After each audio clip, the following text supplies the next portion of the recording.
Assalamualaikum warahmatullahi wabarakatuh. Perkenalkan, saya Nikmatul Kurnia, mahasiswi Pendidikan Islam Anak Usia Dini Institut Agama Islam Al-Khazini Sidoarjo. Kali ini saya akan berpresentasi mata kuliah Neuroscience dalam pendidikan guna memenuhi tugas dari Ibu Dosen Asmaul Husna MPD. Selamat menyaksikan. Struktur otak manusia, Neuroscience dalam pendidikan, karya Nikmatul Kurnia. Otak, apa sih otak itu? Apa saja bagian-bagian dari otak manusia? Dan apa saja fungsi dari otak manusia? Ayo kita cari tahu apa jawabannya.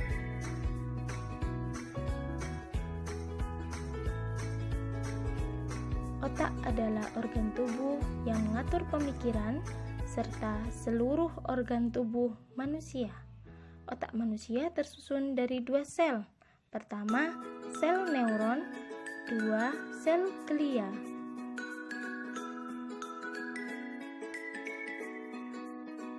Satu, sel neuron, sel yang mengantarkan rangsangan dari panca indera ke otak.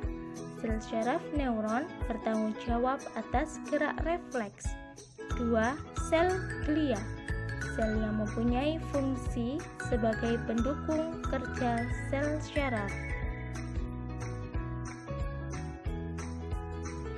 Bagian-bagian otak.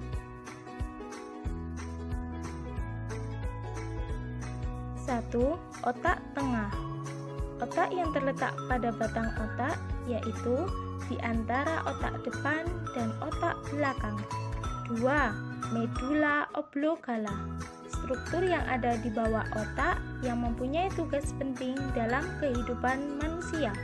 3. Pons.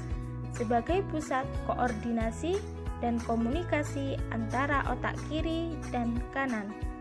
4. Batang otak, struktur pada bagian belakang otak, medula oblongata, pons, dan otak tengah. Fungsi otak. Otak tengah berfungsi 1. Sebagai pengatur penglihatan, 2. Pendengaran, 3. Kewaspadaan. Medula oblongata berfungsi sebagai 1. Mengatur tekanan darah, 2. Pernapasan, 3. Pencernaan. Pons berfungsi sebagai 1. Menyampaikan informasi dari otak besar ke otak kecil, 2. Mengatur pernapasan secara autonomik, 3. Mengatur siklus tidur.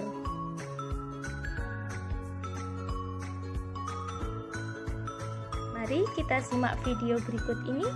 Selamat menonton ya kawan.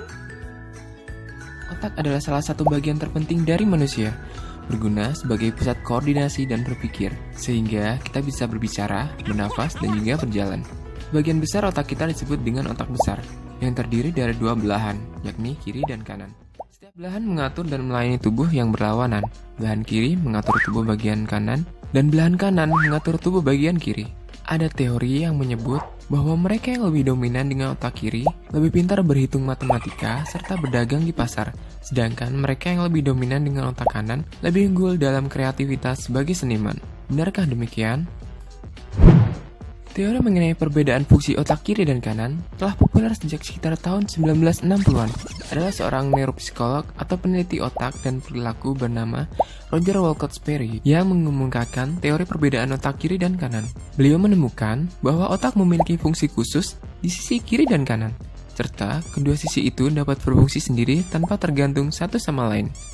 Karena penelitiannya tersebut, dia memperoleh hadiah Nobel pada tahun 1981. Lalu, apa saja keunggulan masing-masing bagian otak kita? Otak kiri. Otak kiri adalah pusat dari IQ, lebih unggul pada hal-hal yang berhubungan dengan logika dan matematika. Orang yang dominan dengan otak kiri lebih pandai melakukan analisa dan logika, serta mencakup hal-hal seperti fungsi proses ingkatan jangka pendek, bahasa, analisa, angka, logika, hitungan, serta detail.